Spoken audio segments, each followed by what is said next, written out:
Welcome to Marketing Talks by OSB, where I discuss advertising trends, branding hot new logos and rebranding issues, marketing hot topics, and so much more. I am your host, Jessie. Welcome, and let's dive in.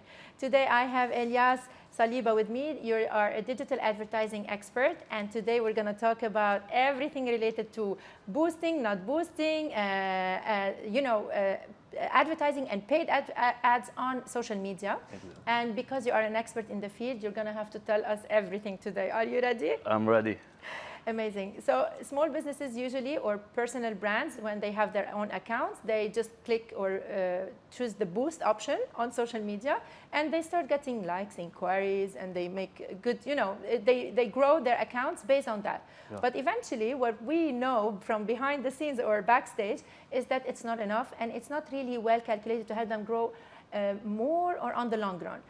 Can you tell us more about that? Yeah, so practically that's a very common question. Yes. So a lot of users tend to use the boost button, the blue button, which is the most popular one, correct, as an easy and quick way to advertise their content without having to dive into the complexities of digital advertising. Yes.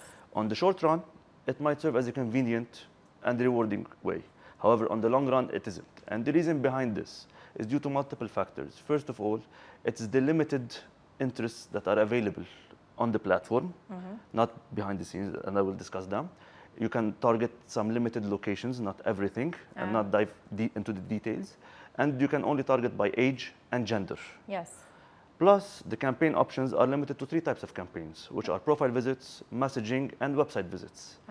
However, on another hand, we have the Ads Manager, which offers a more robust and flexible approach, granting us access to detailed demographics, structured interests, and consumer behaviors over a long period of time. Plus, we have the option of retargeting custom and lookalike audiences, which are audiences who have showcased previously certain interests in our websites, profiles, part of our content, and many other related stuff. Okay. On another level, we also have the data being collected via the blue button is very limited compared to the data and the metrics and KPIs collected on the Ads Manager. So we can say the boosting part is for beginners or Exactly. personal use, while as Exactly. the options you're talking about is for much more It's way advanced, more professional. More professional. Plus, you get showcased and you get exposed to a lot of metrics and KPIs, which will help you highlight certain areas of improvement, whether it's about the audience, the content, maybe the budget, maybe locations, and everything else. Improvement you're talking about during, for example, the campaign? You pause and you Exactly. adapt, or you finish the campaign and then... One of the blessings of digital advertising Yes. is that you can get to monitor real-time data compared to traditional marketing where you didn't know anything what's happening and how rewarding it's going to be when it's over. During digital advertising, you get to see real-time data, which will allow you to modify if something is underperforming, adjust maybe the target audience, maybe the messaging, maybe the content, which will save you on the long run time and money. Okay. Plus, if you didn't change anything during the campaign while it's running, you still get a lot of good data at the end, which will help you for future content know how to improve. So this needs somebody who is really professional into this. What kind of skills someone like you or into this data analysis, what kind of skills do they need to have, or what do they have to study first? So, look, practically we tend, as digital advertisers, we tend to have a unanimous agreement every time I meet someone new that digital advertising is a lifelong learning journey. It's never enough. Okay. First of all, the platforms offer you free courses. However, they are only focusing on each platform alone. Okay. Their exams to get certified are even free, except for Meta, you have to pay to get certain certifications. Okay. However, honestly, you have to go beyond these courses. Trial and error, maybe? Experience is a must. Yeah. Plus, you have certain experts in the field who have been there for a long time who offer courses. However, these courses tend to be expensive. Okay. But everything comes at a price. Yes. Plus, you have to accept the fact that while experiencing multiple campaigns, you have to put your ego aside and accept at certain stages, some campaigns will underperform or not deliver the same results as previous ones. And this is where you learn, if you know how to read the data properly, and you will improve accordingly. Yes. And that's a must. However, a lot of digital advertisers tend to let go of the data analysis part, and they tend to fail on the long run and not know what's happening, because part of our service even includes consultation about the content due to our big exposure to multiple brands. In terms of copywriting and visuals? Everything, visuals, the music, tonality, and everything that revolves around this field. You have to know what's trending, what's working, what's not working, so that you can guide your clients in a better way, because content plays a major role in the success or failure of the campaign. You mentioned budget earlier. Yeah. For example, $1,000 is enough for a campaign, or can you give us some examples? For a campaign, it is in certain locations in the world. For Lebanon, it's more than enough. For Qatar, it is enough. For Kuwait, it might be enough. However, for Dubai, it's not enough due to the high level of competitiveness in the area there. Same thing for Saudi Arabia. In the US, it's definitely not enough. Parts of Europe are very competitive. $1,000 over a period of 1 month is nothing. So practically, even as advertisers, based on our experience, we tend to provide the minimum required for the desired market that the client is considering to advertise in. And to get results. And based on that, a lot of clients are practically going far above, beyond the recommended minimum, which is great. Amazing. Because they are understanding that what you put in your business will come back to you. Return on investment. Exactly. Amazing. And how can you make sure the content is consistent across different platforms? Because you're not just advertising on Instagram. I'm sure you're advertising also on LinkedIn, maybe on Google Ads as well. Can you give them consultation based on that also? Definitely. First of all, this marketing strategy is happening a lot lately, which we call omni-channel marketing, which is the presence of businesses on multiple channels or multiple platforms. And the reason this marketing technique is becoming more and more popular is because businesses on a global level started to understand one of the most important marketing equations, which is visibility equals profitability. The more you are seen, the more you will be liked. And the more you are liked, the sooner you will be trusted. And when you are consistently seen, liked, and trusted, the higher your chances of being considered when a purchase decision is about to be made. So, however, in this marketing technique specifically, there's a certain loophole or 2 key factors to focus on, which are content and context. Content is basically what you need to be present on any platform. However, the context is what is the message inside this content. And why are they different? It's because when you are posting or putting content on Instagram and TikTok, it has to be totally different when you are posting the content on LinkedIn and X, for example, even though it's the same audience. And the reason behind this, it's the shift in the consumer mindset or the behavioral mindset of people accessing different platforms. People on Instagram and TikTok want to be entertained. However, on LinkedIn, they are seeking personal development, professional engagement, or maybe seeing what's trending or something professional. Let me give you an example about this. Let's take the fashion industry, for example. Fashion industries, when they want to promote their businesses on Instagram and TikTok, they tend to highlight a certain lifestyle or a sense of belonging. However, if they ever considered to promote on LinkedIn, they definitely have to change the context of the content. They cannot use the same thing.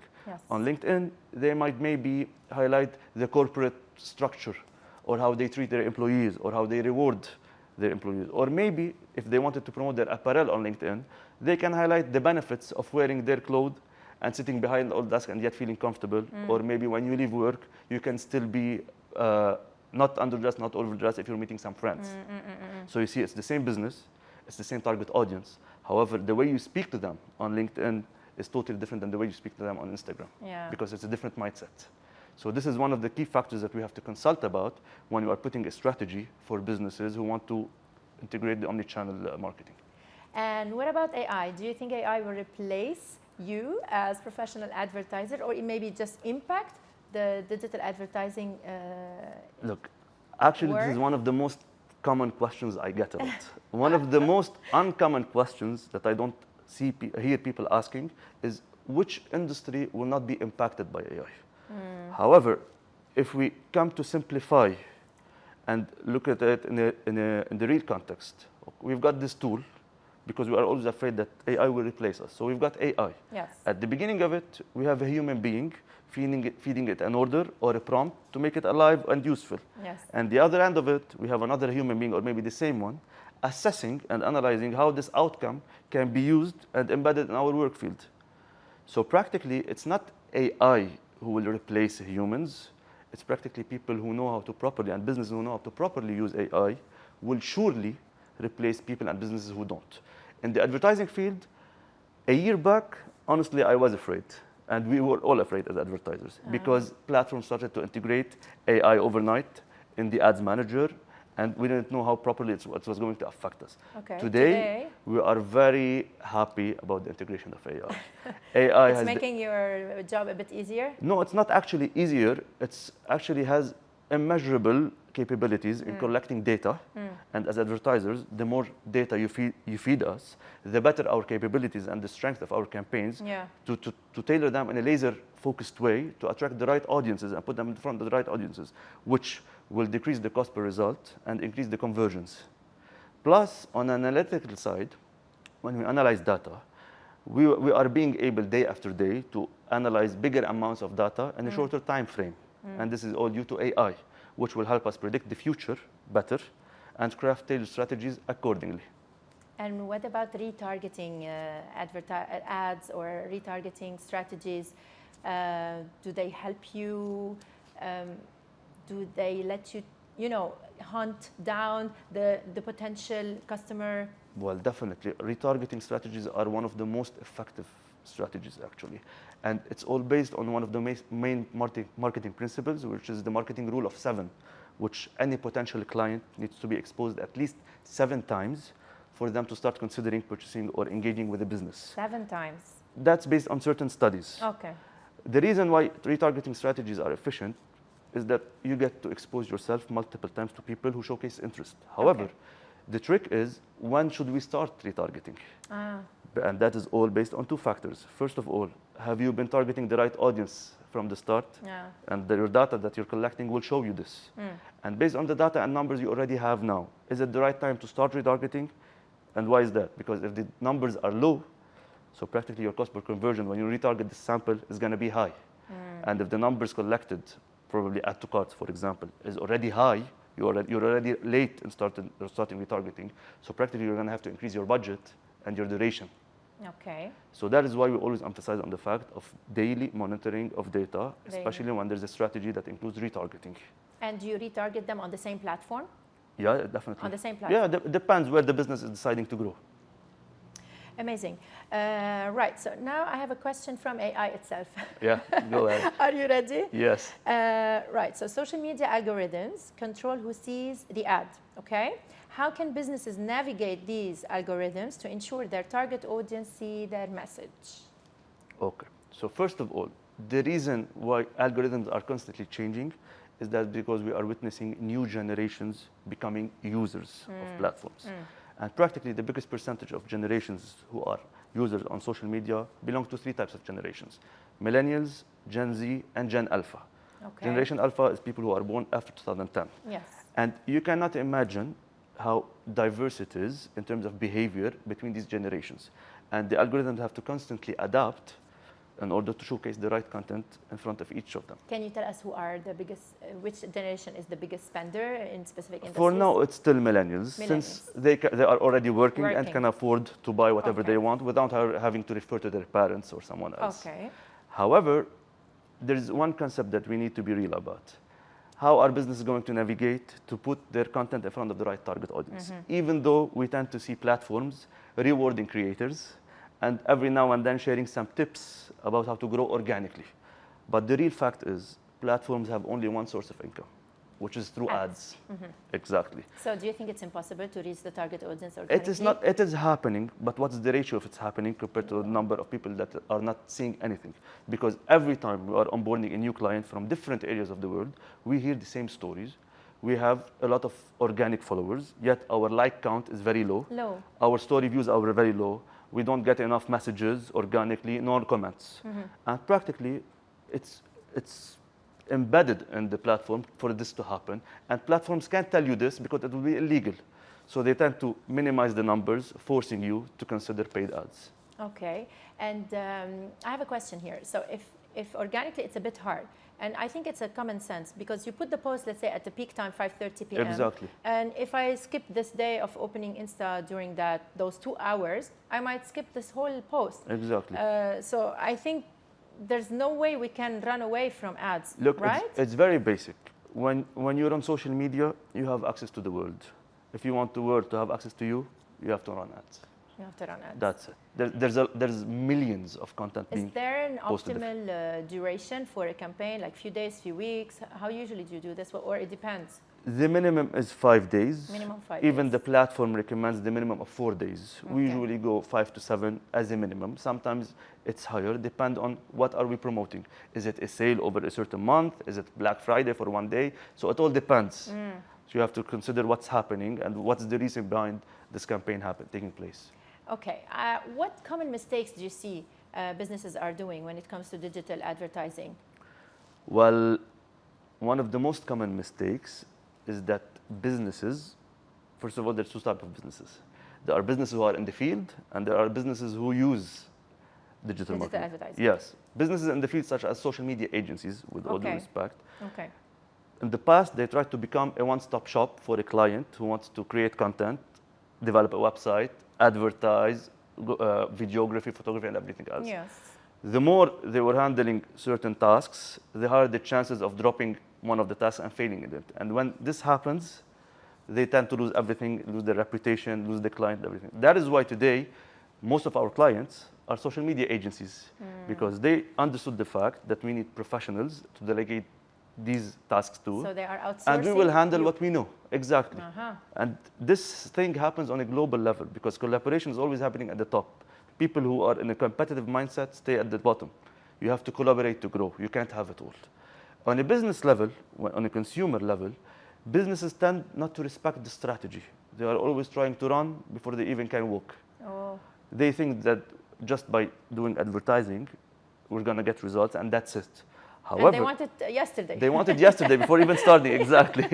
So they tend to skip chapters of the strategy, thinking they can outsmart the consumer. However, we always tell them, the reason you sell is not the same reason why the consumer buys. There's no trust. They don't know anything about you yet. They didn't hear about you. They didn't experience any conversation with you. So in order for you to take money out of their pockets, you need to respect the strategy and the time that it takes to get there. And that is one of the main common failures. One last thing I want to ask you. Please go ahead. Can you tell me, for example, for a regular post, if I boosted a post, Yeah. while if you handle my post and you do this professional digital advertising, what's the difference in terms of inquiries, likes, comments, save? Like, for example, do I get here just 10? And why, if you handle it, you can get me thousands? Look, Do you have a quick example for us before we no conclude? one can promise you exact numbers. And that is something that we are told during our conferences with Google, Meta, never sell exact results. Yeah, but can you give me an example? Something happened to you, like with a client? Yeah, he did a post, he boosted, definitely. he got, for One of example, our X jewelry number. clients in the While UAE. you handled it, you got X times how much? Our biggest record right now is taking $4,000, which is approximately 15,000 dirham, and turning it to 390,000 dirhams. Repeat. A budget of almost 15,000 dirhams Okay. has been converted into 390,000 dirhams during 1 month. 15, so almost 400. Whoa. Nice. This is our biggest record so Which far. industry, can we know? Jewelry.